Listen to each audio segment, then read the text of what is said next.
93 FM. 93 FM. Equinox Radio.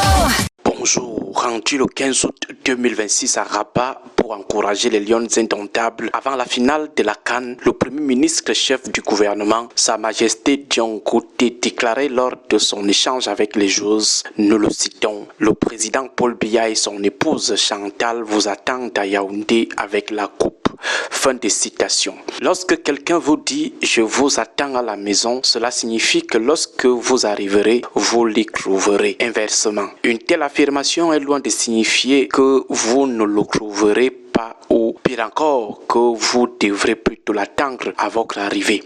En affirmant ainsi que le couple présidentiel les attendait à Yaoundé, le Premier ministre avançait une certitude établie, à savoir Paul Biya et son épouse seraient bel et bien présents pour accueillir les championnes d'Afrique. Il ne s'agissait nullement d'annoncer que ce serait aux Lions de venir attendre le chef de l'État et son épouse. Le Premier ministre avait d'ailleurs pris soin de préciser le lieu, c'est-à-dire ce n'était pas à Genève, mais à Yaoundé. S'il ne l'avait pas indiqué, l'on aurait pu pousser le raisonnement jusqu'à l'absurde et soutenir qu'après leur arrivée à Yaoundé, le président attendrait que les Lions se reposent pour les recevoir dans ce lieu introuvable où ils résident depuis déjà 72 jours.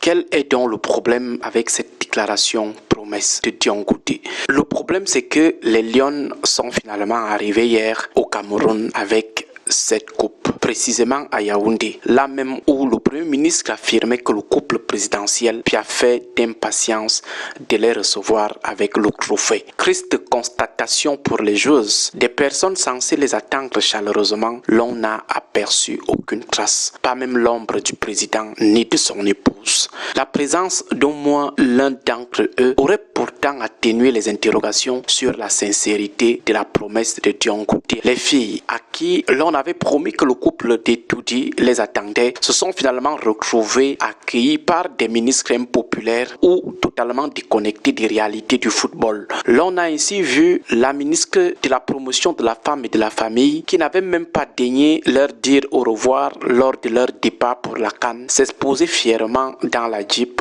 parmi les 3 personnalités présentant le trophée durant le tour de ville alors que le président et sa femme demeuraient aux abonnés absents. 3 hypothèses s'offrent à nous.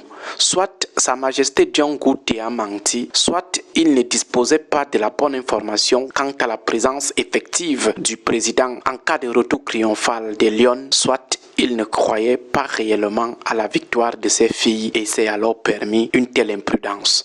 Quelle que soit l'hypothèse retenue, force est de constater que le Premier ministre, Sa Majesté Dion Ngouti, s'est lourdement fourvoyé. Quelle pression ressentait-il pour se sentir obligé d'annoncer un événement dont il n'avait aucune certitude? Tout porte à croire qu'il a brillé, soit par excès de zèle en jouant les importants avec le nom de Paul Biya, soit il a saisi cette opportunité pour faire croire que les inquiétudes autour de l'absence prolongée du chef de l'État étaient sans fondement. Malheureusement pour lui, il s'est piégé dans son propre scénario. Comme le dit un proverbe étonne, hier le grand s'est retrouvé à manger le coq avec les mains alors qu'il disposait de cuillère. Après avoir annoncé que le président attendait les Lions et face à l'absence retentissante de ce dernier, le gouvernement s'est vu contraint de colmater les brèches en attendant le jour hypothétique du retour de Paul Biya au Cameroun. Voilà la situation insolite dans laquelle se trouve désormais notre gouvernement. À l'origine de tout cet tâtonnement, embarras, mensonges entourant cette absence, le problème c'est que les affidés de Paul Biya refusent d'admettre qu'il soit un être humain capable de tomber malade.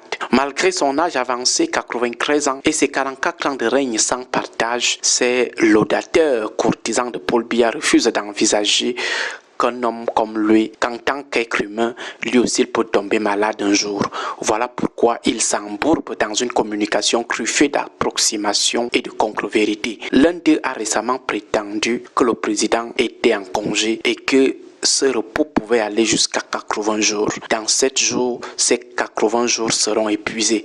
Si le président ne rentre pas entre-temps, que viendra-t-il encore nous raconter? Qu'est-ce que ce ministre va nous dire? Bref, une chose est sûre, plus la présence de Paul Biya à l'étranger se prolonge, plus ses collaborateurs multiplient les communications les plus intrigantes qui soient. Et parfois, ils s'embourbent, pourtant personne ne leur a demandé quoi que ce soit. Bonne journée à tous. 93 FM.